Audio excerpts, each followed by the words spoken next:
खबर शामिल करते हैं गुजरात से, जहां डिस्ट्रिक्ट गुजरात प्रेस क्लब में ईद के दूसरे दिन भी ईद मिलन का सिलसिला जारी रहा। सीनियर नायब सदर जैड भट्टी, मरकजी नायब सदर नजर हुसैन जलियानी, तहसील chairman zonal committee Mangwal Amjad भट्टी, तहसील सदर मियाँ उनीस,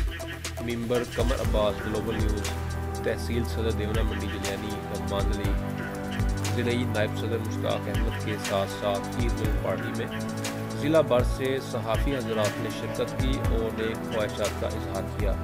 इस मौका पर सीनियर नायब सदर जैड भट्टी ने दफ्तर खाजा का विजिट करने वाले मेहमान का शुक्रिया अदा किया